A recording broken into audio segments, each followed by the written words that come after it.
ప్రకృతి నేస్తాలైన శ్రీరుద్ర వారి మట్టి గణేశ విగ్రహాలు ఇప్పుడు అన్ని రత్నదీప్ స్టోర్స్ లో లభ్యం. త్వరపడండి.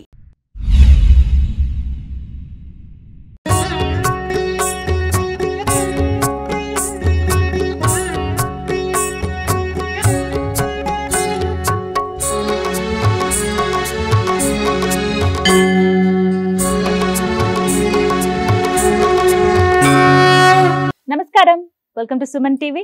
నేను గీతాంజలి.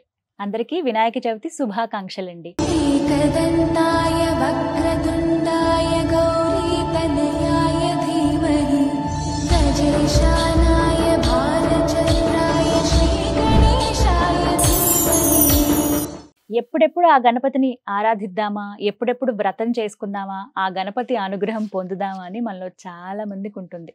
భాద్రపద మాసం వస్తుందంటేనే చాలు ఆ గణపతిని ఎప్పుడు పూజిద్దామా, ఎంత వైభవంగా స్వామిని కొలుచుకుందామా అని చూస్తూ ఉంటాం కదా. కానీ దాని వెనుక ఇంకా కొన్ని సందేహాలు కూడా చాలా మందికి ఉంటాయండి.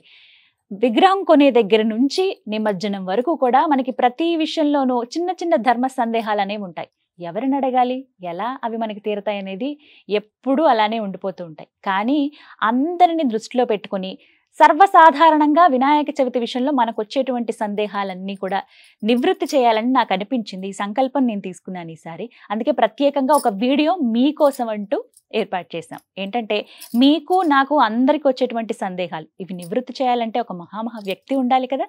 వారే బ్రహ్మశ్రీ నందిబట్ల శ్రీహరి శర్మ గారు. వారు ప్రముఖ జ్యోతిష్యులు. సుమన్ టీవీ ప్రేక్షకులకు వారిని ప్రత్యేకంగా పరిచయం చేయాల్సిన అవసరం లేదు. ఎందుకంటే ఎన్నో పూజా విషయాల్లో కావచ్చు, ఏమైనా దైవికంగా ఉన్నటువంటి ఏ విషయాలైనా ఇట్టే ఆయన నివృత్తి చేస్తారున్న సందేహాలన్నింటినీ.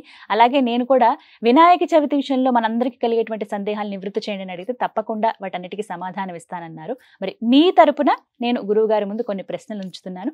అవన్నీ తెలుసుకుని ఆ సందేహాలు నివృత్తి చేసుకుని చక్కగా ప్రశాంతంగా ఆ వినాయక వ్రతాన్ని ఆచరించండి, స్వామి అనుగ్రహాన్ని పొందండి. ఇక ఆలస్యం ఎందుకు, గురువు గారితో మాట్లాడదాం. నమస్కారం గురువు గారు. వాగర్థావివ సంపృక్తౌ వాగర్థ ప్రతిపత్తయే జగతః పితరౌ వందే పార్వతీ పరమేశ్వరౌ. సదాశివ సమారంభాం శంకరాచార్య మధ్యమాం అస్మదాచార్య పర్యంతం వందే గురు పరంపరాం. ఆదిత్యాయ చ సోమాయ మంగళాయ బుధాయ చ గురు శుక్ర శనిభ్యశ్చ రాహవే కేతవే నమః. శృంగేరి జగద్గురు పీఠాధిపతులకి, కంచి పీఠాధిపతులకి నమస్కారములు తెలియజేసుకుంటూ కార్యక్రమాన్ని ప్రారంభిద్దాం. గురువుగారు, మా అందరికి ఎన్నో సందేహాలండి. వినాయక చవితి అనగానే పూజనైతే చేసుకోగలుగుతాం, కానీ ఆ చిన్న చిన్న సందేహాలు కూడా నివృత్తి అయితే ఇంకా ప్రశాంతంగా వ్రతాన్ని ఆచరించుకోగలుగుతాము. ముందు అసలు 6వ తారీఖు 7వ తారీఖు ఎప్పుడు అసలు వినాయక చవితి చేసుకోవాలి? ఎందుకంటే చవితి 2 రోజులు ఉన్నట్టుగా ఉంది. శుక్రవారం ఉంది, అలాగే శనివారం కూడా ఉంది. ఎప్పుడు ఆచరించాలి, ఏ సమయాన్ని చూసుకోవాలి? ప్రత్యేకంగా ముహూర్తం అంటూ ఏమన్నా ఉంటుందా వ్రతాన్ని ఆచరించడానికి? ఇక్కడ ప్రధానంగా చాలా మందికి వచ్చేటువంటి సందేహం ఏనమ్మా, రోజంతా ఉంటుంది కదా, మరి ఉదయాన్నే చేసుకోవాలా, మధ్యాహ్నం చేసుకోవాలా? సాధారణంగా మంటపాల్లో అయితే సాయంత్రం పూట చేసుకుంటుంటారు. కాబట్టి ఏ సమయంలో పూజ చేసుకుంటే చాలా మంచిది? అయితే ఎప్పటిలాగానే ప్రతి పండుగల్లో వచ్చేటువంటి చిన్నపాటి కాస్త అభ్యంతరాలు ఏంటంటే 2 సార్లు 2 రోజులు ఉంది కదా చవితి, మరి ఎప్పుడు చేసుకోవాలి? ఈసారి కూడా అదే సందేహం, సందిగ్ధత వచ్చింది. శుక్రవారం మధ్యాహ్నం 3 గంటల తర్వాత చవితి తిథి వస్తుంది. అంటే 2 రోజులు వచ్చినట్టే, 2 రోజులు చవితి తిథి ఉంటుంది. కానీ ఏ రోజున పండుగ చేసుకోవాలంటే మనకు ధర్మశాస్త్రాన్ని అనుసరించి వ్రతాలకి, నోములకి, కొన్ని పండుగలకి సంబంధించి సూర్యోదయ ప్రమాణాన్ని అనుసరించి సూర్యోదయ సమయానికి ఏ తిథి ఉంటుందో ఆ రోజున ఆ తిథిగా భావించుకోవాలి. కాబట్టి శనివారం రోజున సూర్యోదయానికి చవితి తిథి ఉంది కాబట్టి వినాయక చవితి శనివారం నాడే మనము చేసుకోవాలి, అంటే 7వ తారీఖు రోజున. కాబట్టి శుక్రవారం చవితి వచ్చింది కదా అని అంటే ఆ సమయం చేసుకోవడానికి వీలు కాదు. కాబట్టి శనివారం నాడే చేసుకోవాలి. అయితే ఈ శనివారం నాడే ఏ సమయంలో చేసుకోవాలంటే ఒక్కొక్క పండుగకి సంబంధించి శివరాత్రి అయితే రాత్రిపూట, జన్మాష్టమి రాత్రిపూట, అలాగే కొన్ని పండుగలు దీపావళి రాత్రిపూట, ఇలా కొన్ని పండుగలు రాత్రిపూట చేసుకునే ఉంటాయి. అలాగే ఈ యొక్క వినాయక చవితికి మధ్యాహ్న సమయంలో చవితి ఉండగా ఉండే రోజును జరుపుకోవాలి. కాబట్టి మధ్యాహ్న సమయానికి మనకు 7వ తారీఖు రోజున చవితి ఉంది కాబట్టి మధ్యాహ్న సమయంలోనే వినాయక పూజ చేసుకోమని మనకు శాస్త్రం చెప్పబడి ఉంది. కాబట్టి దీనికి అనుగుణంగా వర్జ్య దుర్ముహూర్తములు లేని సమయము ఉదయం 11 గంటల నుంచి మధ్యాహ్నం 1:20 వరకు ఉన్నటువంటి సమయం. కాబట్టి ఆ ఇంట్లో గనక చేసుకునేటట్టయితే ఉదయం 11 గంటల నుంచి 1:20 మధ్య కాలంలో చేసుకోవాలి. ఇక చాలా మంది మంటపాలు పొద్దున పూట వెళ్ళి మంటపాల్లో అన్ని కూడా సాయంత్రం సంభారాలని చేసుకొని ఆ యొక్క వీధులలో ఉండేటువంటి మంటపాల్లో వినాయకుని పూజ జరుపుకుంటారు. మరి ఆ సమయానికి పంచమి వచ్చేస్తుంది. అవును కదండి. మరి చవితి పూజ విధానంగా చేసుకోవాలి కదా అని అన్నప్పుడు సంకల్పంలో పంచమీయుక్త చతుర్థ్యాం తిథౌ అని సంకల్పంలో చెప్పుకొని ఆ విధంగా సాయంత్రం పూట అసలు చేసుకోకూడదు. వాస్తవానికి వినాయకుడి పూజ మంటపాలు పెట్టుకున్న వాళ్ళు, ఇంట్లో పూజ చేసుకునే వాళ్ళు ఉదయం పూట చేసుకోండి, 11 నుంచి 1:20 మధ్యాహ్నం లోపల. తదనంతరం సాయంత్రం మళ్ళీ కూడాను పూజ చేసుకోవచ్చు, తప్పేమీ లేదు. ఆ విధంగా మంటపాల్లో ఉన్నవాళ్ళు సాయంత్రం పూట పంచమీయుక్త చతుర్థ్యాం తిథౌ అని సంకల్పంలో చెప్పుకొని సాయంకాలం పూట కూడా ఈ యొక్క గణపతి పూజని చేసుకోవచ్చు. గురుగారు, ముందు రోజు శుక్రవారం అండి, అంటే శుభ్రం చేసుకోవటం కానీ ఏమైనా చేసుకోవాలంటే శుక్రవారం రోజు అసలు ఎక్కడ దేవుళ్ళని కదపం, కనీసం ఆ రోజు అభిషేకాలు కానీ ఏమైనా ఉంటే చేసుకుంటామేమో కానీ ప్రత్యేకించి శుభ్రపరచడం అనేది జరగదు. మరి ఏ రోజున శుభ్రం చేసుకోవాలి? గురువారమా లేకపోతే ఇంకా ముందే చేసుకోవాలా? వినాయక చవితికి సంబంధించినటువంటి పూజా విధానంలో శనివారం నాడు చేసుకుంటున్నాం కదా. సాధారణంగా శుక్రవారం నాడు ఏ దేవతా పూజా మందిరాన్ని మనము శుభ్రపరచుకోం. కాబట్టి ముందు రోజు గురువారం రోజున ఈ యొక్క చిత్రపటాలన్నీ కూడా శుభ్రపరచుకోవడం, పూజా మందిరాన్ని అంతా కూడా శుభ్రపరచుకోవడం. ఆ పూజా మందిరంలో నకారాత్మక దృష్టి అంతా వెళ్ళిపోవాలి కాబట్టి ఆ యొక్క మంచినీటిలో గళ్ళ ఉప్పు, రాక్ సాల్ట్ వేసి ఆ యొక్క నీటితో ఆ పూజా మందిరాన్ని అంతా కూడా శుభ్రపరచుకుంటే దేవతాశక్తి ఆకర్షింపబడుతుంది. అందుకే దేవతాశక్తి ఇంట్లో రావాలి అని అనుకున్నప్పుడు సముద్రంలో పుట్టినటువంటి రాళ్ల ఉప్పు ఉంటుంది కదమ్మా, ఆ మంచినీటిలో ఆ రాళ్ల ఉప్పు వేసి ఇల్లంతా గనక శుభ్రపరచుకుంటే ఇంట్లో దేవతాశక్తి వస్తుంది, నెగిటివ్ ఎనర్జీ వెళ్ళిపోతుంది. అలాగే మన పూజా మందిరం కూడా పవిత్రంగా ఉండాలి కాబట్టి పసుపు, గోమూత్రము, అలాగే గళ్ళ ఉప్పు ఇవన్నీ వేసి ఆ యొక్క నీటి పల్చని బట్ట తీసుకుని ఆ బట్టతో శుభ్రంగా చేసుకుని ఆ విధంగా గురువారం రోజున ఇల్లంతా కూడాను దేవతా పూజా మందిరంతో సహా పటాలతో సహా శుభ్రపరచుకొని ఇక శుక్రవారం రోజున మామూలుగా దీపారాధన చేసుకోవచ్చు. ఎట్లాగో మధ్యాహ్నం సమయం తర్వాత చతుర్థి వస్తుంది కాబట్టి దీపారాధన చేసుకుంటే సరిపోతుంది.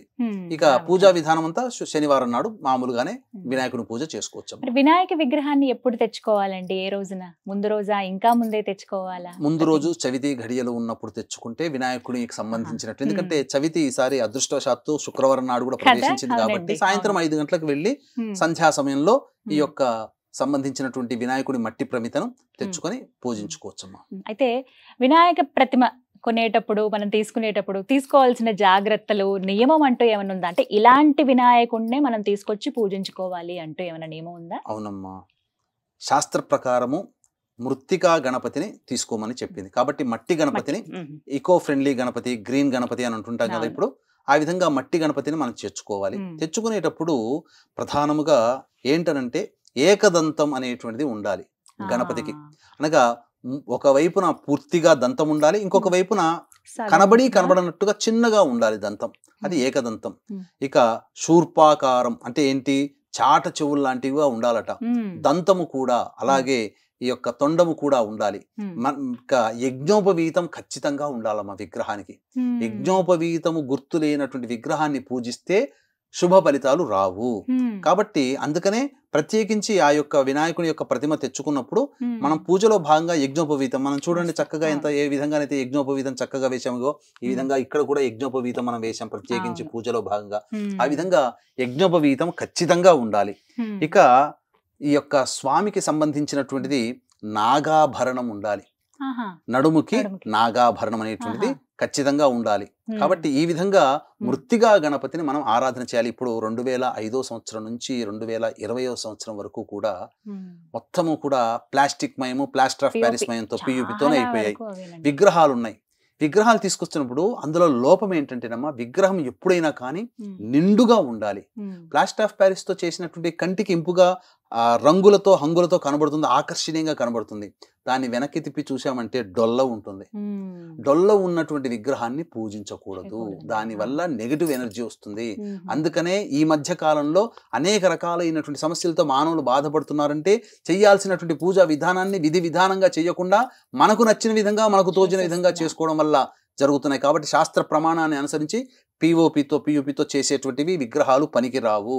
కేవలం మట్టితో అలంకరణగా మాత్రమే పనికొస్తాయి తప్ప పూజ చేయడానికి పనికిరావు. కాబట్టి ఎట్టి వాళ్ళైనప్పటికీ కూడా మట్టి వినాయకుడినే మనం పూజ చేయాలి.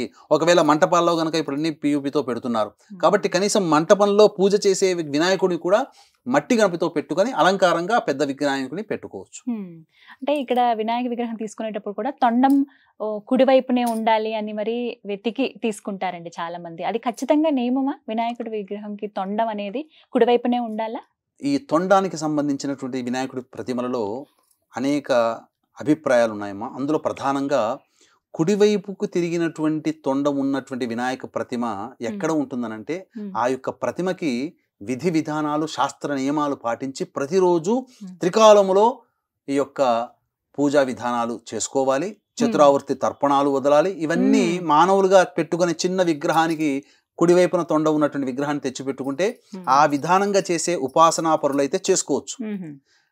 ఇవి ఎక్కువగా దేవాలయంలో ఉంటాయి. దేవాలయంలో ఉండేటువంటి వినాయకుడు ఎక్కువగా కుడివైపున ఉంటాయి. ఎందుకంటే నిత్యము ధూపదీప నైవేద్యాలు పంచోపచార విధానంగా షోడశోపచార విధానంగా ప్రతిరోజు కూడాను జరుగుతాయి కాబట్టి నియమ ప్రకారం ఉంటాయి. కాబట్టి దేవాలయంలో ఉండేటువంటి విగ్రహాలకి ఎక్కువ శాతం కుడివైపున తిరిగి ఉంటుంది.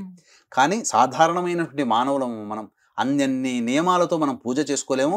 ఏదో మనకు భక్తి ఉంటుంది, చిరుభక్తి.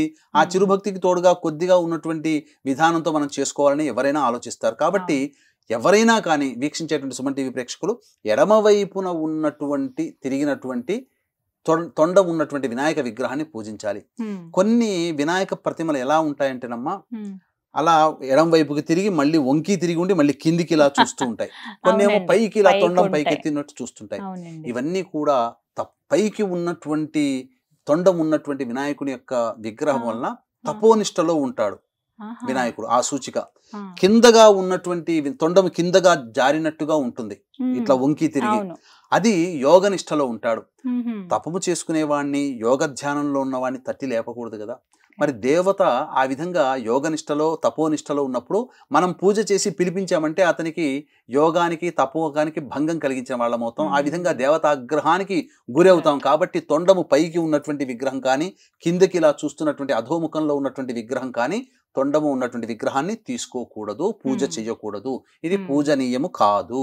కేవలం సాధారణమైనటువంటి మనం పూజ చేసేటువంటిది తొండము ఎడమ వైపున తిరిగి ఉన్నటువంటి విధానంగా పూజ చేసుకోవాలమ్మా. అలాగే చాలా మందికి ఆనవాయితీ ఉంటుందండి, పాలవెల్లి కడుతూ ఉంటారు. పళ్ళు, అలాగే కొన్ని కూరగాయలు, అలాగే కొన్ని పుష్పాలు, ఇవన్నీ ఇలా వేలాడినట్టుగా పాలవెల్లి చక్కగా అలంకరిస్తారు. కొంతమంది వెండివి కూడా పెడుతూ ఉంటారు.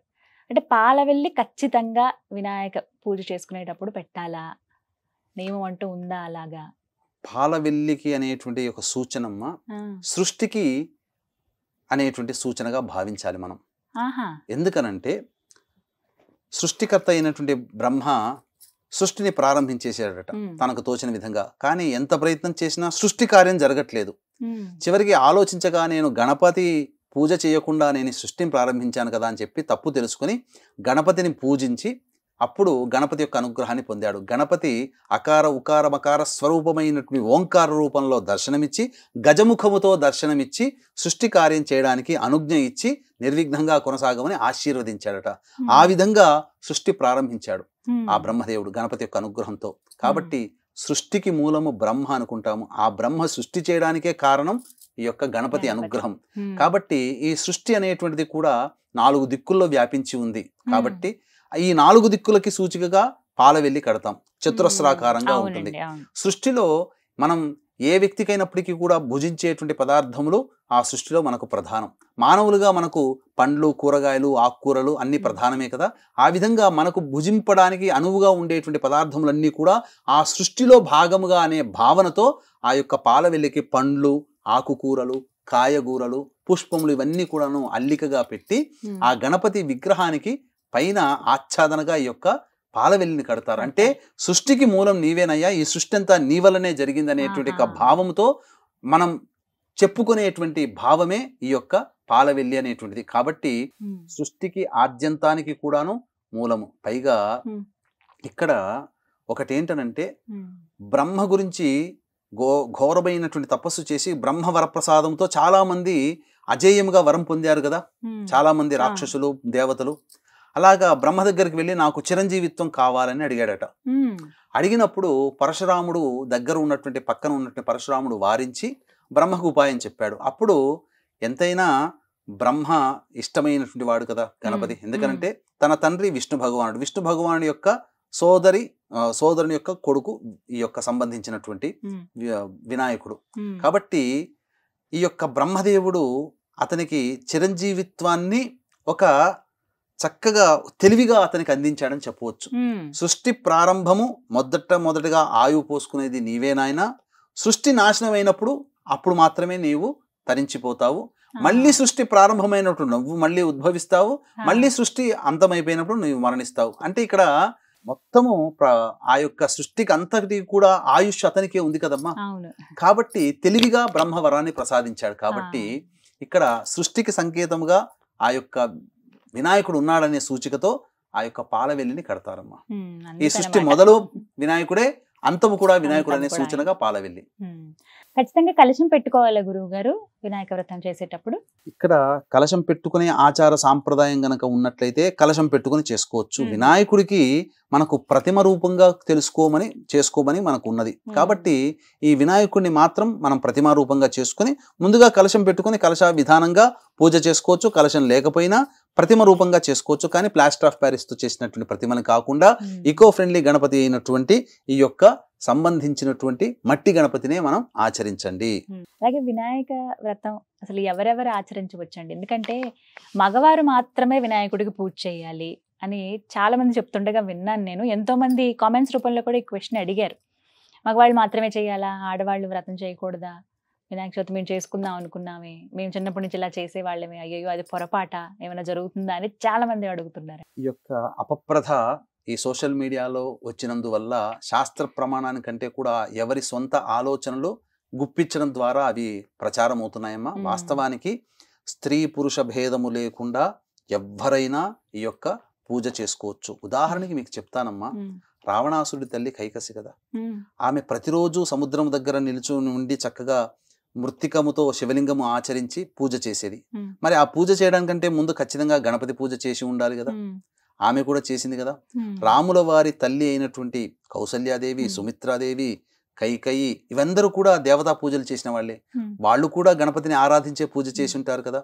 అలాగే ఈ యొక్క పాండవుల తల్లి కుంతీదేవి, మాద్రి వీళ్ళందరూ కూడా దేవత, గాంధారి వీళ్ళందరూ కూడా దేవతా పూజలు చేసిన వాళ్ళే. అంటే ఉట్టిగా పూజ చేయటం వేరు, ఈ యొక్క గణపతి పూజలు కూడా చక్కగా చేసుకోవచ్చు. స్త్రీ పురుష భేదం లేకుండా ఎవరైనా చేసుకోవచ్చు. ఆడవాళ్లే చేసుకోవచ్చు, మగవాళ్లే చేయాలనేటువంటి నియమం ఏమీ లేదు.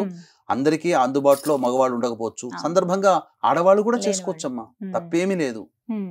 అలాగే ఇంకో కొన్ని సందేహాలు ఏమిటంటే, సూతకం ఉన్న వాళ్ళు అసలు వినాయక వ్రతం ఆచరించవచ్చా, చేసుకోవచ్చా, చేయకూడదా పూజ అని అడుగుతూ ఉంటారండి. సూతకము, దీంట్లో సూతకం అనేటంటే సరికి ఒకప్పుడు ధర్మ ప్రకారము చక్కగా జరిగేది. ఏటి సూతకము అనేటువంటి వాడు అంటే తనని కన్ని పెంచినటువంటి తల్లిదండ్రులు చనిపోతే ఆ తల్లిదండ్రుల జ్ఞాపకార్థం వారిని తలుచుకుంటూ ఒక సంవత్సరం పాటైనా కానీ ఆ నియమాన్ని పాటించాలి. కాబట్టి కర్మ చేసినటువంటి కొడుకు మాత్రమే, ఆ కొడుకు కుటుంబము మాత్రమే ఈ యొక్క ఏటి సూతకంలో భాగమవుతారు. కాబట్టి అటువంటి కొడుకుల కుటుంబాలు మాత్రమే ఈ యొక్క పూజము, వ్రతములు, నోములు ఇవన్నీ కూడాను చేసుకోకూడదు. అందులో భాగంగా వరసిద్ధి వినాయక పూజ కూడా ఏటి సూతకంలో తండ్రి చనిపోయి సంవత్సరం కానటువంటి వాళ్ళు పిల్లలు ఎవరు కూడా ఆ యొక్క పూజలు అనేటువంటివి చేయకూడదు. చాలా మంది ఏం చేస్తున్నారంటే తండ్రి చనిపోయిన తర్వాత తండ్రికి తోబుట్టులైనటువంటి అన్నదమ్ములు, ఆ అన్నదమ్ముల కుటుంబంలో పిల్లలు కూడా పూజలు చేసుకోరు. ఇది ఎక్కడ శాస్త్రంలో చెప్పబడలేదు. తండ్రి చనిపోతే ఆ తండ్రికి పుట్టినటువంటి కొడుకులు మాత్రమే ఆ యొక్క ఏటి సూతకంలో భాగస్థులు అవుతారని చెప్పవచ్చు. అంటే మండపాల దగ్గరికి వెళ్ళొచ్చా అండి? వినాయకుడిని చూడడానికి ఏటి సూతకంలో ఉన్న వాళ్ళు వెళ్ళొచ్చు, తప్పు లేదు. దూరం నుంచి చక్కగా చూడవచ్చు. అందులో ఏదైనా పూజలో భాగంగా చేసుకోవాలని మనసున్నా ఆ యొక్క పూజలో భాగంగా సహాయ సహకారాలు అందించవచ్చు. గర్భిణీలు వినాయకుడి పూజ చేయవచ్చా అండి? గర్భిణీలకు సంబంధించి చూసుకున్నట్లయితే కొన్ని మత గ్రంథాల ప్రకారం 5వ నెల పడగానే గర్భిణీ సూతకం, పురిటి సూతకం ప్రారంభమవుతుంది. కొన్ని మత గ్రంథాల ప్రకారం అనగా ధర్మ గ్రంథాలు, మత గ్రంథాలను కంటే ధర్మ గ్రంథాలను సబబు.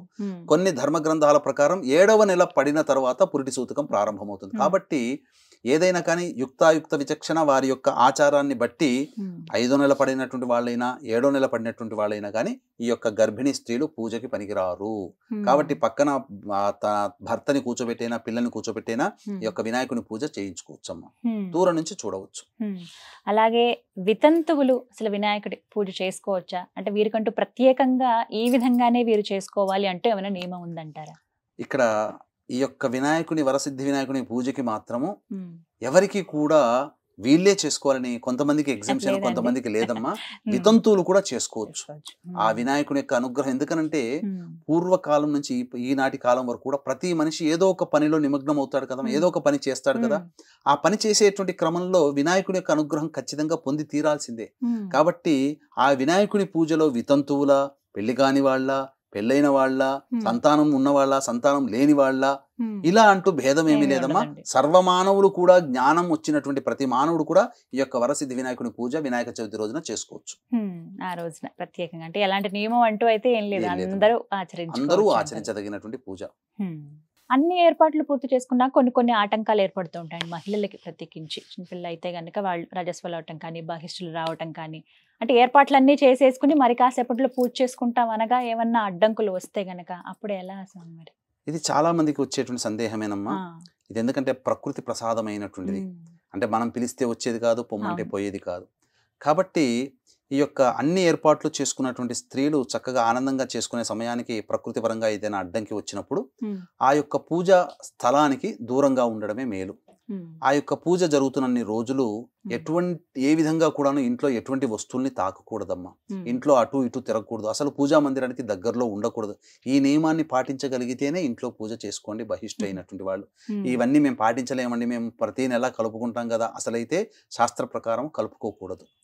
ఆ రజస్వల అయినటువంటి స్త్రీలు ప్రతి నెల ధర్మ ప్రకారము ఆ యొక్క 3 రోజుల పాటు ఏ విధంగానూ ఇంట్లో తిరగకూడదు. అంటే తిరగకూడదు ఇన్ ద సెన్స్ ఎటువంటి వస్తువుల్ని ముట్టుకోకూడదు. 4వ రోజు ఇల్లు శుభ్రం చేసుకోవడానికి పనికి వస్తుంది. 5వ రోజు నుంచి దేవతా పూజా కార్యక్రమాలు చేసుకోవడానికి ఆమె పనికి వస్తుందమ్మా. అయితే శ్రావణ మాసంలో అయితే శ్రావణ శుక్రవారం వ్రతం అండి, మొదటి శుక్రవారం కాకపోతే రెండో వారం అవ్వకపోతే 3వ వారమో 4వ వారమో ఇలా అవకాశం ఉంటుంది. వినాయక చవితికి ఆ పూజకి ప్రత్యేకించి ఇలా ఏమన్నా అవకాశం ఉందా? ఒకవేళ ఇప్పుడు పూజ చేసుకోలేకపోతే గనక 7వ తారీఖున వచ్చేటువంటి ఈ చవితి రోజున మళ్ళీ ఎప్పుడన్నా పూజను ఆచరించవచ్చా వ్రతాన్ని? దీనికి మనకు శాస్త్రాంతర్గతంగా దీనికి కూడా వెసులుబాటు ఉందమ్మా. ఎందుకంటే ఒకప్పుడు పిల్ల పాపలతో కూర్చొని పూజ చేసుకునే వాళ్ళు. ఇంకా పైన వెళ్ళినట్లయితే కుటుంబ సభ్యులందరూ కూడా మేనత్తలు, మేనమామలు, బాబాయిలు, పిన్నమ్మలు, అందరూ పెదనాన్నలు, అందరూ ఆయమ్మలు, పెద్దమ్మలు అందరూ వచ్చి కుటుంబ సమేతంగా కూర్చొని అంగరంగ వైభవంగా ఈ యొక్క వినాయక చవితి పూజని చేసుకునేవాళ్ళు. కాలక్రమేణా కుటుంబం వరకు వచ్చింది. ఇప్పుడు న్యూక్లియర్ ఫ్యామిలీస్ అయిపోయాయి. ఇప్పుడు చాలా బిజీ స్కెడ్యూల్ అయిపోయింది. అందరికీ ఏవేవో పనులు, ముందుగానే అవన్నీ కూడా పనులు ఎంగేజ్ అయిపోతుంటుంటారు. కొంతమంది ఈ రకంగా ప్రకృతి పరంగా ఇబ్బంది వచ్చినటువంటి ఆడవాళ్ళు చేసుకోలేకపోతారు, బిజీ స్కెడ్యూల్లో ఉండి చేసుకోలేకపోతారు. అటువంటి వాళ్ళు ఏం చేయాలి అని అంటే భాద్రపద మాసంలో వచ్చే సంకష్టహర చతుర్థి, పౌర్ణమి వెళ్ళిన తర్వాత వచ్చే చతుర్థి ఉంటుంది కదా, ఆ సంకష్టహర చతుర్థి రోజున వినాయకుని పూజ వినాయక చవితి రోజున ఏ విధంగా చేసుకుంటామో అదే విధానంతో గనక ఆ పూజ చేసుకుంటే వినాయక చవితి రోజున చేసినటువంటి పూజా విధానము మనం ఫలితాన్ని మనం పొందుతాము. ఆ రోజున చేసుకోవచ్చు అండి, ఇబ్బంది లేదు. చాలా మందికి ఏదో ఒక అంటే అయ్యో అడ్డంకి వచ్చింది, ఎలాగా ఈ సంవత్సరం ఇంకా చేసుకోలేమేమో అని బాధపడిపోతూ ఉంటారు. వాళ్ళకి చక్కగా పౌర్ణమి తర్వాత వచ్చేటువంటి సంకష్టహర చతుర్థి ఆ రోజున వ్రతాన్ని చేసుకోవచ్చు అంటారు. అలాగే వినాయక వ్రతం అని అనగానే అందరికి గుర్తొచ్చేది పత్రులు. ప్రధానంగా ఏ రకమైన పత్రితో పూజ చేయాలి? ఎందుకంటేనండి ఊర్లల్లో అంటే రకరకాల పత్రులు అందుబాటులో ఉంటాయి. ఇది వరకు రోజుల్లో బాగా ఉండేవి. ఇప్పుడు అసలు ఈ కాంక్రీట్ జంగిల్లో ఇలాంటి సిటీస్లో దొరకట్లేదు. కొన్ని మార్కెట్కి వెళ్ళి ముందు రోజు తెచ్చుకుందాం అన్నా కూడా ఏవో ఒక 4-5 రకాలు దొరుకుతున్నాయి, ఇవే ఉన్నాయని వాటితో సరిపెట్టుకుని తెచ్చేసుకుంటున్నాం. అసలు ఎన్ని రకాల పత్రులతో పూజ చేయాలి? ముఖ్యమైన పత్ర అంటూ ఏదన్నా ఉందా? మొత్తము 21 పత్ర పూజ అని చెప్పబడిందమ్మా. 21 పత్రాలు. అయితే మీరు అన్నట్టుగా పల్లెటూళ్ళలో చుట్టుపక్కల ఉన్నటువంటి వాళ్ళు కొన్ని తెచ్చుకోగలుగుతారు. సిటీలో ఉన్న వాళ్ళకి మాత్రం దుర్భేద్యం. అసలు 21 పత్రాలు లభించడం అనేటువంటిది ఎంతో భక్తి ఉండి శ్రద్ధ ఉంటే తప్ప అవి లభించుకోలేరు. కాబట్టి దీనికి ప్రత్యామ్నాయంగా మనం ఏంటంటే గణపతికి ఇష్టమైనటువంటిది దూర్వ అంటే గరిక. ఈ గరికతో గనక పూజ చేసినట్లయితే 21 పత్రాలలో ఈ గరిక కూడా ఒకటి కాబట్టి ఈ యొక్క గరిక పూజని చేయాలి. అంటే ఏంటి, మొత్తం 21 నామాలు కదమ్మా. 21 నామాల్లో 2 చొప్పున ప్రతి ప్రతి నామానికి 2 చొప్పున గరిక. ఇగో వీక్షించేటువంటి ప్రేక్షకులకి గరిక ఏ విధంగా ఉండాలో నేను మీకు తెలియచేస్తాను. చూడండి, ఇది గరిక అండి. చాలా జూమ్లో చూపిస్తున్నాము, చూడండి. ఇది గరిక. కాబట్టి ఈ గరికని సాధారణంగా ఇలాగే తెచ్చుకొని పూజలో చేస్తుంటారు. కానీ దీన్ని ఇలా వాడకూడదు. ఇక్కడ గరిక పైన అమ్మ ఇక్కడ కొన్ని కొమ్మలు శాఖోపశాఖలుగా ఈ 3 ఉన్నాయి చూడండి అమ్మా. ఇప్పుడు ఈ విధంగా ఉంది కదా. ఇవన్నీ తీసిన తర్వాత ఇక్కడ పైన అగ్రభాగాన 3 ఉన్నటువంటిది చూసుకోవాలి. ఈ 3 ఉన్నటువంటి దాన్ని ఇక్కడ దీన్ని ఈ విధంగా కట్ చేసి, ఇప్పుడు ఇది గరిక అసలైనటువంటి పూజకి పనికొచ్చేటువంటిది. ఈ విధంగా 3 ఉంటాయి, అంటే త్రిశూలం లాగా ఉంటుంది. దీన్ని దూర్వాంకురములు అని అంటారు. దూర్వ అంకురము అగ్రభాగంలో ఉంటుంది. ఈ అంకురముతో ఒక్కొక్క నామంతో మనం పూజ చేసుకోవాలి. కాబట్టి ఈ దూర్వాంకురాలని 2 తీసుకోవాలమ్మా. 2 తీసుకొని 21 నామ పత్ర పూజ చేస్తాం కదా. ఆ 21 పత్ర పూజలో భాగంగా ఒక్కొక్క నామంతో ఒక్కొక్క పత్రంతో పూజ చేయాలి కదా. అన్ని పత్రాలు లేనటువంటి వాళ్ళు ఈ యొక్క దూర్వాంకురాలని 2 సంపాదించుకొని ఒక నామముతో 2 పెట్టాలి. ఈ విధంగా 10 నామాలతో పెడితే 20 అవుతాయి. 21 పూజలు చేయాలి కదా. అప్పుడు ఒక దూర్వాంకురం తీసుకొని మిగతా 11 నామాలు చెప్పి ఆ యొక్క 11 నామాలకి ఒకేసారిగా ఈ యొక్క ఒక్క గరిక సమర్పిస్తే చాలు. 21 పత్రాలతో పూజ చేసిన ఫలితాన్ని మనం పొందుతాం. ఎందుకంటే గరిక అంత ప్రత్యేకం వినాయకుడికి గరిక చాలా ప్రీతికరం అమ్మ.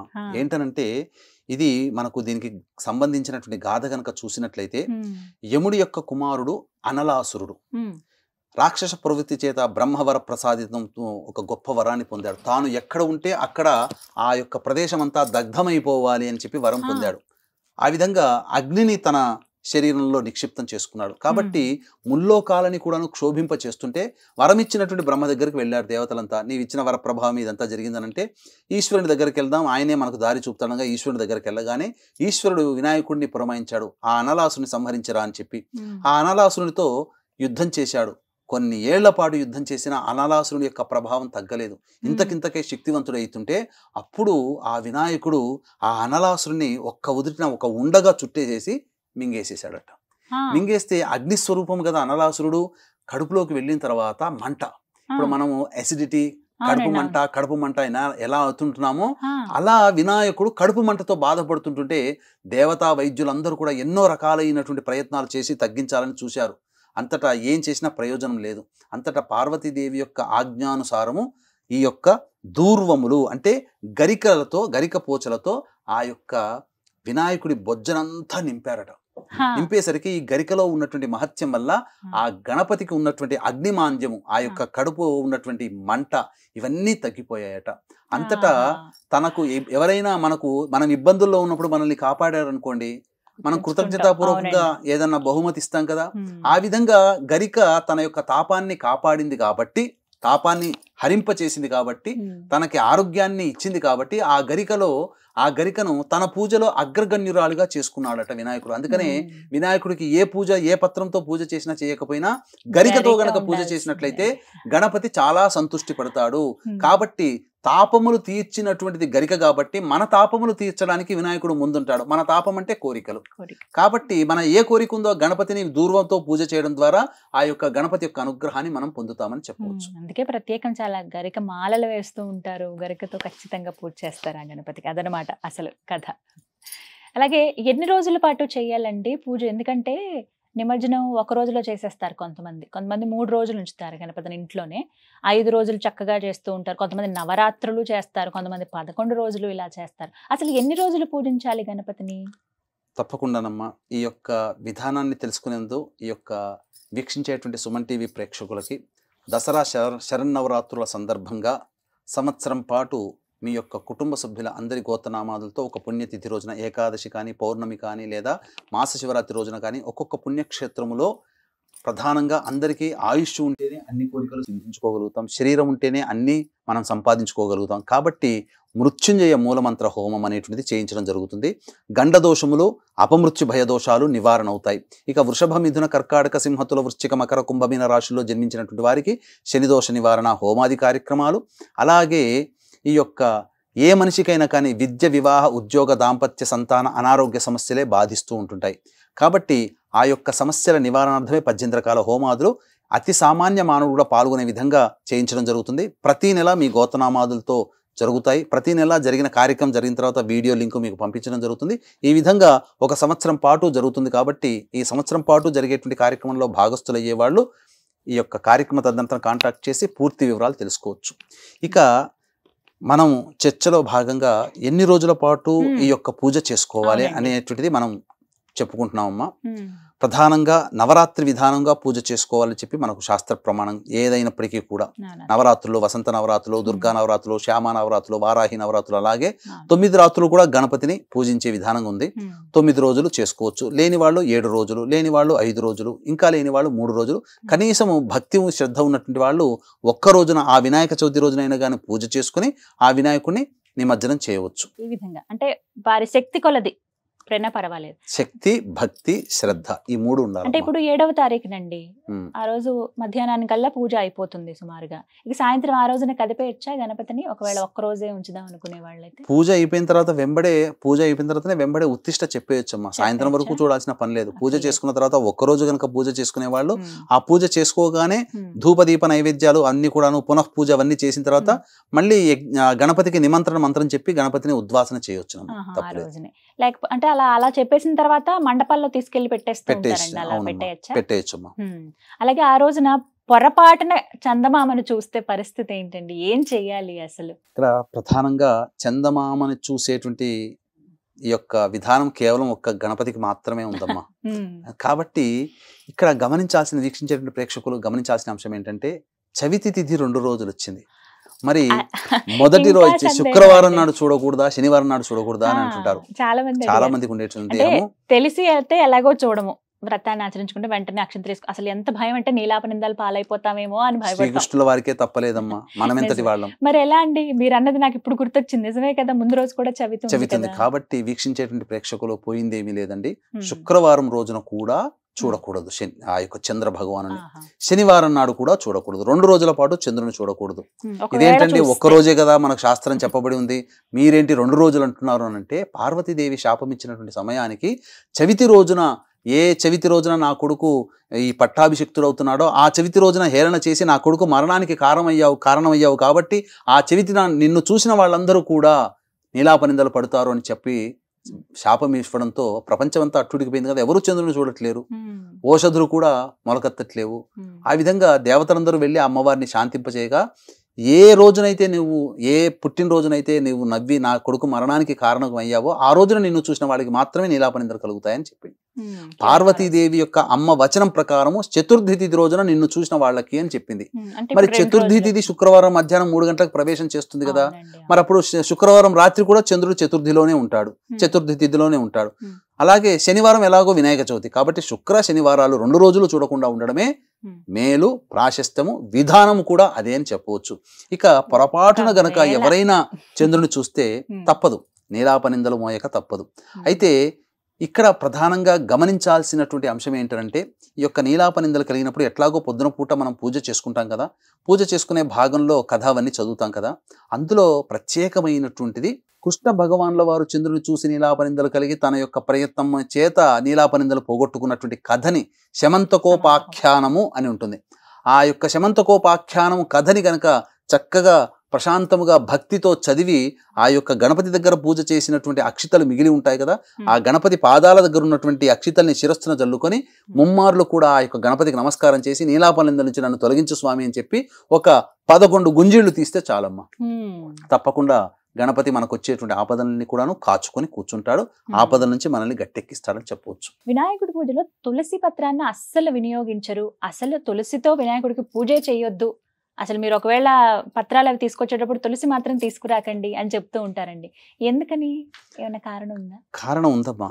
మనకు శాస్త్ర ప్రమాణాన్ని అనుసరించి ఒక్కొక్క దేవతకి ఒక్కొక్క పూజలలో భాగంగా కొన్ని పత్రములు అలాగే కొన్ని పుష్పాలు పూజించకూడదు. ఇప్పుడు ఈశ్వరుడికి మొగలి పూలతో పూజ లేదు, ఎందుకని? శాప ప్రభావం. అలాగే వినాయకుడికి తులసి పూజ నిషేధము. ఎందుకనంటే ఈ తులసి దేవి అమ్మవారు విష్ణువుని భర్తగా కోరి ఘోరమైనటువంటి తపస్సు చేస్తే ఆ యొక్క దేవత ఆమెకి ప్రత్యక్షమై బదరికాశ్రమంలో విష్ణు భగవానుడు వస్తాడు. ఆ వచ్చినటువంటి వ్యక్తిని నిన్ను వివాహం చేసుకుంటాడు, అతనే నీ భర్త అని అమ్మవారికి చెప్తుందమ్మ. చెప్పిన తర్వాత ఆమె బదరికానికి కనుక ఇప్పుడున్నట్టు బద్రీనాథ్కి వెళుతుంది. అంతటా ఈ యొక్క పట్టాభిషిక్తుడైనటువంటి గణపతి యవ్వనంలో ఉన్నాడు కదా, చక్కగా గంధ పుష్పాదులన్నీ ధరించి అదే సమయానికి గంగా నదీ తీరంలో విహరిస్తున్నాడు. ఆమె అనుకుంది విష్ణువే ఇతనేమో అని భ్రమతో ఆ యొక్క వినాయకుడు వెంటపడి నన్ను చేసుకో అని అంటుంటే వినాయకుడు దివ్య దృష్టితో చూస్తాడు. తులసి ఎవరో కాదు, నా యొక్క పెద్ద తల్లి, అంటే విష్ణు భగవాన్ యొక్క భార్య. కాబట్టి నీవు నేను నిన్ను వివాహం చేసుకోనమ్మా, తగదమ్మా, ఇది సంబంధం కాదమ్మా, నీవు తల్లి లాంటి దానివన్నా కూడా ఆ దేవత ప్రత్యక్షమే చెప్పింది, నన్ను పరీక్షిస్తున్నాడేమో, విష్ణువే పరీక్షిస్తున్నాడేమో భావన పెట్టుకొని పదే అడగసాగిన తర్వాత అప్పుడు జరిగిందంతా కోపోద్రిక్తుడైనటువంటి ఆ వినాయకుడు కోపోద్రిక్తుడై, నీవు నాకు తల్లితో సమానము, నేను పార్వతీ తనయుని వినాయకుడిని, వద్దనకుండా నా వెంట పడుతున్నావు కాబట్టి నీవు భూలోకంలో వృక్షమై జన్మించుగాక అని చెప్పి శపిస్తాడు. శపించేసరికి ఆ తులసి మాత్రం ఆగుతుందా? నీకు కూడా నన్ను పెళ్లి చేసుకోమంటే నీవు అసలు విషయాన్ని దాచిపెట్టి నా మీద ఆగ్రహంతో నన్ను శపిస్తావా? నీకు 2 పెళ్లిళ్ళు జరుగుగాక అని చెప్పి శపించింది. కాబట్టి ఇది సముచితమే అని చెప్పవచ్చు. ఆ విధంగా తులసి మాత భూలోకంలో తులసి వృక్షంగా జన్మించడం, ఆ యొక్క విష్ణువుని పూజలో ప్రతిరోజు విష్ణు యొక్క మెడలో తులసి మాల ఉంటుంది. ఎక్కడ వినాయకుడు, ఎక్కడ వెంకటేశ్వర స్వామి ఉన్నా, కృష్ణుడి యొక్క అవతారం అయినా, విష్ణు రూపమైనటువంటి ఏ రకమైనటువంటి అవతార మూర్తిలోనైనా ప్రధానంగా తులసి దళంతో పూజ చేస్తారు. అలా ఆ విధంగా తులసి విష్ణు భగవాన్ని వరించింది. ఇక్కడ ఒకటి సందేహం సబబేనమ్మా. ఎందుకనంటే తులసి తల్లితో సమానం. దేవుని వినాయకుని పూజలో భాగంగా తల్లి అయినటువంటి ఎక్కడైనా తల్లి కొడుకుని పూజిస్తుందా? కాబట్టి ఆ విధంగా సముచిత న్యాయమైన చెప్పవచ్చు. ఆ విధంగా తులసి ఈ యొక్క వినాయకుని పూజలో అర్హురాలు కాదు. కానీ వినాయక చవితిలో మాత్రం 21 పత్రాలలో భాగంగా మహత్యము కలిగినటువంటి తులసి కాబట్టి ఆ తులసిని మాత్రం వినాయక చవితి రోజున మాత్రం పూజలో భాగంగా చేయొచ్చని మనకు శాస్త్రవచనం చెప్పబడి ఉంది. ఆ రోజున వరకు పూజించవచ్చు. వినాయక చవితిలో భాగంగా మాత్రమే, అంతేనమ్మా. ప్రత్యేకంగా తులసితో పూజ చేయకూడదు. 21 పత్రాలలో భాగంగా పూజ చేయవచ్చు, అలా మాత్రమే. అందరికీ వచ్చేటువంటి సందేహం నైవేద్యాల విషయంలో. అసలు ఎన్ని నైవేద్యాలు ఆ బొజ్జ గణపయ్యకి నివేదన చేయాలి అని? 9 అంటారు కొంతమంది, 11 అంటారు కొంతమంది, లేదు 21 ఖచ్చితంగా నైవేద్యాలు చేయాల్సిందే అని అంటూ ఉంటారు. ఎన్ని నైవేద్యాలు పెట్టాలండి? సరే, నైవేద్యం విషయంకి వచ్చేసరికి మనకు గణేష పురాణాన్ని అనుసరించి నైవేద్యము పెట్టవలసినటువంటిది ఒకే ఒక్క నైవేద్యము మోదకాలు. మోదకాలు మాత్రమే నైవేద్యం. కానీ చాలా మందికి తెలిసినటువంటిది ఏంటంటే ఉండ్రాళ్లే మోదకాలేమో అని అనుకుంటారు. అది వేరు, ఇది వేరు. మనకు మోదకాలు అనేటువంటివి, మోదకాలు ఇవి చేసుకోవచ్చునమ్మా. చక్కగా ఆవు నేతిలో వేయించాలి, నూనెలో వేయించకూడదు. వేయించినవి ఆవు నేతిలో వేయించినటువంటి మోదకాలనే ఆ యొక్క వినాయకుడికి నైవేద్యంగా పెట్టాలి. చాలా మంది 21 రకాల నైవేద్యాలు, 16 రకాల నైవేద్యాలు, 11 రకాల నైవేద్యాలు, 9 రకాల నైవేద్యాలు, 5 రకాల నైవేద్యాలు పెడుతుంటుంటారు. కానీ మోదకాలు మాత్రమే పెట్టమని ఉన్నది. అయితే మీ యొక్క శక్తిని అనుసరించి, మీ యొక్క భక్తిని అనుసరించి, శ్రద్ధను అనుసరించి బేసి సంఖ్యలో ఎన్ని రకాల నైవేద్యాలైనా కానీ స్వహస్తములతో చేసి ఈ యొక్క వినాయకుడికి నైవేద్యంగా పెట్టవచ్చునమ్మా. కానీ ప్రధానంగా అందరికీ శక్తి ఉంటుందా? ఉండదు. చాలా మంది బీదవాళ్ళు కూడా ఉంటారు కదమ్మా, వాళ్ళకి భక్తి ఉంటుంది, శ్రద్ధ ఉంటుంది, కానీ శక్తి ఉండదు. మరి అటువంటి వాళ్ళు ఏం చేయాలి? స్వయంగా చేసినటువంటి కొబ్బరి లడ్డూలు, బెల్లము కొబ్బరి కలిపినటువంటి లడ్డూలు నైవేద్యంగా పెట్టవచ్చు. లేదు, కనీసము బెల్లం ముద్దనైనా కానీ నైవేద్యంగా పెట్టినా ఆ గణపయ్య సంతోషపడతాడు. అందుకని ఇప్పటికీ కూడా యజ్ఞ యాగాది క్రతువులు చేసే సందర్భంలో భాగంగా వినాయకుడికి నైవేద్యం పెట్టేటప్పుడు పండ్లు పూల కంటే ముందుగా ఈ యొక్క గుడము అనగా బెల్లమును నైవేద్యంగా పెట్టి తదనంతరం మళ్ళీ కొబ్బరికాయలు, పండ్లు, పూలు నైవేద్యంగా పెడతారు. ఈ విధంగా చేయొచ్చు. కానీ బెల్లం నైవేద్యంగా పెట్టాలి. ఎందుకంటే ఏనుగుకి చెరుకు అంటే ప్రీతి. చెరుకు తోట ఎక్కడ వచ్చినా ధ్వంసం చేసేస్తుంది, తినేస్తుంది. ఆ చెరుకు రసముతో తయారైనటువంటి బెల్లమే ఆ యొక్క గణపతికి ఇష్టమైనటువంటిది. కొబ్బరి కూడా చాలా ఇష్టము. కాబట్టి కొబ్బరితో చేసినటువంటి బెల్లము కలిపినటువంటి నైవేద్యం కూడా పెట్టవచ్చు. మోదకాలు మాత్రము ఖచ్చితంగా ప్రధానంగా పెడితే ఆ గణపతి యొక్క అనుగ్రహం కలుగుతుందని చెప్పవచ్చమ్మా. గురుగారు, ఒక మాట అడగాలండి. స్వయంగా ఇంద్రుడే వచ్చి భూలోకంలో ఉన్నటువంటి శ్వేత గణపతిని పూజిస్తారు ప్రత్యేకించి వినాయక చవితి రోజున అని నేను విన్నాను. ఇది ఎంతవరకు వాస్తవం? శ్వేత గణపతి అంటే అసలు ఎలా ఉంటారు, ఎక్కడున్నారు ఈ భూప్రపంచంలో? ఇది మనకు సృష్టి ప్రారంభంలోనే మనకు తెలుసు కదప్పా. ఆ, అనేకంగా ఈ దేవతలు రాక్షసులు వాళ్ళు అద్భుతమైనటువంటి వస్తువుని శోధించే క్రమంలో క్షీరసాగర మథనం చేస్తారు. హ్మ్, వాళ్ళు ఎంతో ప్రయత్నం చేసినా ఏది లభించలేదు. అప్పుడు తెలుసుకుంది ఏంటంటే మనం గణపతి పూజ చేయకుండా క్షీరసాగర మథనం మొదలు పెట్టాము అని చెప్పి ఆలోచించేసి దేవతలు తమ యొక్క దైవ శక్తితో ఆ సముద్రం కదా అప్పటికప్పుడు ఏం దొరుకుతాయి, నురగ వస్తుంది కదా, ఆ నురగనంతా ఒక చోట చేర్చి గణపతి రూపముగా తయారు చేసి ఆ నురగ గణపతిని వాళ్ళు పూజ చేశారు.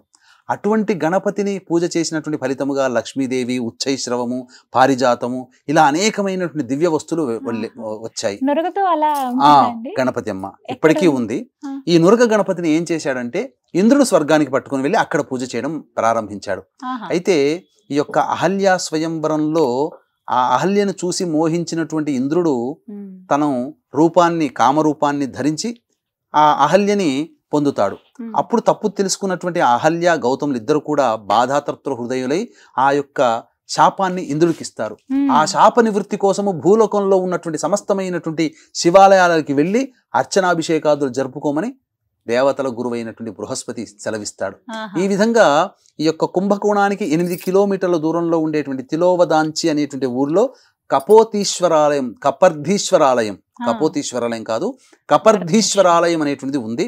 ఉమ్, ఆ కపర్ధీశ్వరాలయ ప్రాంగణంలో ఇప్పటికీ కూడా ఆ యొక్క నురగ గణపతి విగ్రహం ఉందమ్మా. ఓ, అయితే ఆ కపర్ధీశ్వరాలయానికి చేరుకోగానే ఆ యొక్క అభిషేకం చేసేటప్పుడు గణపతిని ఎక్కడ పెట్టకూడదు, ఎవరో ఒకరు పట్టుకోవాలి. ఆహా. ఎవరు దొరుకుతారా అన్నప్పుడు ఆ ఈశ్వరుడే బాలుడి రూపంలో వచ్చి ఉహుం, ఆ విధంగా కనబడగానే ఆ ఇంద్రుడు వెళ్ళి ఆ బాలునికి నచ్చ చెప్పి ఆ యొక్క నురగ గణపతి విగ్రహాన్ని ఆయన చేతిలో పెట్టి నేను పూజ చేసుకొని వస్తాను, నీవు రక్షించు అనగా నేను 3 సార్లు నేను పిలుస్తాను, రాలేకపోతే నేను ఇక్కడే పెట్టేస్తాను అని అంటాడు. ఉమ్, ఆ విధంగా పూజ చేసే సందర్భంలో నేను పూజ చేస్తుండగానే 3 సార్లు ఆ బాలుడు పిలుస్తాడు, రాలేకపోయేసరికి అక్కడే విగ్రహాన్ని పెట్టేసేస్తాడు. ఇక అది ఆహా. భూమిలో అంతర్భాగం అయిపోతుంది. ఉమ్, తదనంతరం ఏమైపోయింది, ఆ యొక్క గణపతిని ఎన్నిసార్లు పెకిలించినా రాలేకపోతాడు. అప్పుడు అశరీరవాణి పలికితుంది ఏమనంటే గణపతి ఇక్కడ ఉండదలుచుకున్నాడు కాబట్టే ఈ విధంగా ఈ యొక్క ప్రకృతి నియమం అయ్యింది, స్థిరమై. స్థిరమైపోయింది కాబట్టి నువ్వు దాని గురించి ఆలోచించగానే ఆ గణపతికి నమస్కారం చేసుకుని వెళ్ళిపోతాడు. ఇప్పటికీ కూడా కుంభకోణానికి 8 కిలోమీటర్ల దగ్గరలో ఉన్నటువంటి తిలోవలంచి గ్రామంలో కపర్ధీశ్వరాలయం దేవాలయంలో ప్రాంగణంలో ఉంది. ఉమ్, ఆ యొక్క విగ్రహానికి ఎవరు కూడా అభిషేకము చెయ్యరు, ఉమ్, కేవలం ఎవరూ ముట్టుకోరు, ఉమ్, కేవలం కర్పూరాన్ని, పచ్చ కర్పూరాన్ని మాత్రమే జల్లుతారు. ఉమ్, ప్రతి సంవత్సరం వినాయక చవితి రోజున ఉమ్, ఇంద్రుడే స్వయంగా వచ్చి ఆ యొక్క కపర్ధీశ్వరాలయం ప్రాంగణంలో ఉన్నటువంటి శ్వేత గణపతి, నురగ గణపతిని ఆ యొక్క హా. గణపతిని పూజిస్తాడు. మనం దర్శించుకోవచ్చా మనం అండి? దర్శించుకోవచ్చు, ఇప్పటికీ ఉంది. ఉమ్, మన గూగుల్లో వెతికితే దొరుకుతుంది. ఉమ్. చక్కగా ఆ యొక్క నురగతో చేసినటువంటిది దాన్ని శ్వేత గణపతి అని అంటారు. ఎంత అదృష్టం అండి, చూడు వీక్షించాలి ఒకసారి. స్వామి అనుగ్రహం ఉంటే ఖచ్చితంగా వెళ్ళి చూస్తాం. తప్పకుండా అమ్మా, ఆ స్వామి అనుగ్రహం మీకు అతి త్వరలో కలగాలని ఆశీర్వచనం. సంతోషం. తెలుసుకోవటమే గొప్ప విషయం, ఎందుకంటే ఇలా తెలియనివి చాలా ఉన్నాయి. కానీ ఆ సందేహం అడగటం, మీరు నివృత్తి చేయటం చాలా సంతోషం. గురుగారు, పూజ చేసుకునేటప్పుడు వినాయకుడి పూజ వ్రత ఖచ్చితంగా వినాల్సిందేనా? అంటే వ్రతాన్ని కాకుండా ముందుగా చేసుకునేటువంటి పూజ అదొకటి పూర్తి చేసుకుంటే చాలా? వ్రతము అంటేనే కథతో కూడుకున్నటువంటి దాన్నే వ్రతం అంటారమ్మా. ఉమ్, నోముకి వ్రత కథకి సంబంధం లేదు. ఆహా. కాబట్టి వ్రతం అనేటువంటిది చేసినప్పుడు ఖచ్చితంగా దాని అంగభూతంగా కథ కూడా ఉంటుంది. ఆ కథ మనకు ఎంత బాగా తెలిసినా ఉమ్, కథ వినాల్సిందే, ఉహుం, తప్పదు. కథ వినకుండా మనం కేవలం వ్రతాన్ని మాత్రమే చేస్తే ఆ యొక్క ఫలితము లభించదు. దీనికి ప్రత్యక్ష ఉదాహరణ మనకు సత్యనారాయణ స్వామి వ్రతంలో సాధు అనేటువంటి వైశ్యుడు సంతానం కలిగితే వ్రతం చేసుకుంటానని, సంతానం పెద్దగైన తర్వాత చేసుకుంటానని, సంతానానికి పెళ్ళైన తర్వాత చేసుకుంటానని మాట ఇస్తాడు. ఆ యొక్క అన్నిసార్లు మాట తప్పడం వల్ల ఆ యొక్క దేవదేవుడికి ఆగ్రహం కలిగి వారు ఇంటికి వచ్చేటువంటి సందర్భంలో వారు ఊరికి దగ్గరికి చేరుకోగానే వారు ఉన్నటువంటి యొక్క సంబంధించినటువంటి అదృశ్యం అవ్వడం, మళ్ళీ ఆ యొక్క దేవదేవుని యొక్క అనుగ్రహాన్ని పొందడం, తద్వారా వాళ్ళు మళ్ళీ పునర్జీవితాలు తెలుస్తుంది. ఇదంతా మనకు కథలో భాగంగా వచ్చేదే. కానీ ఈ యొక్క తల్లి కూతులకి ఇద్దరికి కూడా మీ భార్య, మీ భర్త, అల్లుళ్ళు ఇద్దరు వస్తున్నారని సేవకులు వచ్చి చెప్తారు కదమ్మా. ఆ చెప్పిన సందర్భంలో ఎప్పుడో చిన్నప్పుడు 12-13 ఏళ్ళప్పుడు పెళ్లి చేసుకుంది అమ్మాయి. ఒక 10 ఏళ్ళైనా అయి ఉంటుంది. నా భర్త ఎలా ఉన్నాడో, పెద్దగా అయ్యాడు, యవ్వనంలో ఉన్నాడు, అందగాడా, ఎలా అయ్యాడు అని చూడాలనే ఉత్సాహంతో ఆ సమయంలో ఆ వార్త ఎప్పుడు తెలుస్తుంది? సత్యనారాయణ స్వామి వ్రతం చేస్తున్నప్పుడు తెలుస్తుంది. ఆ తర్వాత ఆ ఉత్సాహము ఉత్సుకతలో అత్యుత్సాహంతో వ్రత కథ వినకుండా వ్రతాన్ని మాత్రమే పూర్తి చేసుకొని భర్తని చూడడానికి వెళుతుంది. అంతటా ఆగ్రహోద్రగ్రుడైనటువంటి ఆ సత్యనారాయణ స్వామి బుద్ధి చెప్పాలనేటువంటి ఒక ఉద్దేశంతో భర్త ఉన్నటువంటి పడవ, ఆ అమ్మాయి భర్త ఉన్నటువంటి పడవ మునిగిపోతుంది. అంతటా అందరూ విచారిస్తారు, ఏంటమ్మా ఏం చేసావు, ఏదైనా లోపం జరిగిందా, వ్రతంలో ఏమైనా లోపం జరిగిందా అని అంటే నేను కథ వినలేదమ్మా అని చెప్తుంది. అంబడే మళ్ళీ వచ్చి మళ్ళీ ఆచమనం చేసి మళ్ళీ పూర్తిగా కథ విని అపరాధ క్షమ స్తోత్రము చదివి అక్షితలు నెత్తిన వేసుకొని తిరిగి ఆ పడవ ఉన్న చోటికి వెళితే క్షేమంగా పడవతో సహా తేలుతాడు తన భర్త. కాబట్టి వ్రతములో కథ ఎంత ఇంపార్టెంటో ఈ సత్యనారాయణ స్వామి వ్రత కథలో ఈ యొక్క 3-4 భాగాలు కథలు చదవచ్చు, తద్వారా మనం తెలుసుకోవచ్చు. కాబట్టి వీక్షించేటువంటి ప్రేక్షకులు ఖచ్చితంగా మనకు ఎంత బాగా కథ తెలిసినప్పటికీ కనీసం గుర్తు తెచ్చుకోండి, మననం చేసుకోండి. కనీసం పుస్తకంలో ఉన్నటువంటి కథనైనా ఆ పూజ చేసిన తర్వాత ఇంటిల్లిపాది అందరూ వినే విధంగా గట్టిగా కథ చదవండి, అందరికీ వినిపించండి, అందరి చేత చదివించండి. కథ లేని వ్రతము సంపూర్ణము కాదు, సంపూర్ణ ఫలితాన్ని ఇవ్వదు, మనకి ఇంకా దుష్ప్రభావాన్ని కలగచేస్తుంది. కాబట్టి వ్రతం ఎంత నిష్టగా చేసుకుంటామో అంతే భక్తితో ఈ యొక్క వ్రత కథని కూడా మనం ఆచరించాలి. చాలా చక్కగా వివరించారు గురువుగారు. ప్రతి ఒక్కరికి వచ్చేటువంటి సందేహాలు ఇవి. వినాయక చవితి వ్రతాన్ని ఆచరించడం పట్ల ఏ విధంగా చేసుకోవాలి ఏంటి అనేది ప్రతి ఒక్కటి కూడా చాలా చక్కగా నివృత్తి చేశారు. ధన్యవాదాలు గురువుగారు. నమస్కారం అండి. సర్వం శ్రీ ఉమామహేశ్వర పరబ్రహ్మార్పణమస్తు. విన్నారుగా, ఇవన్నీ మనందరికీ వచ్చేటువంటి సందేహాలే. చక్కగా ఇవన్నీ నివృత్తి అయ్యాయి మీ అందరికని భావిస్తూ మీరు కూడా చాలా చక్కగా ఆ స్వామిని ఆరాధించండి, ప్రత్యేకించి వ్రతాన్ని చేసుకోండి. ఆ వరసిద్ధి వినాయకుడి అనుగ్రహం మీకు ఎల్లవేళలా ఉండాలని, మీ జీవితంలో కలిగేటువంటి విఘ్నాలు ఆయన ఎప్పటికప్పుడు ఆపి మీకు కరుణ చూపించాలని, ఆ స్వామి కటాక్షం మీకు ఎప్పుడు ఉండాలని మనస్ఫూర్తిగా కోరుకుంటూ ఓం గం గణాధిపతయే నమః. నమస్కారం.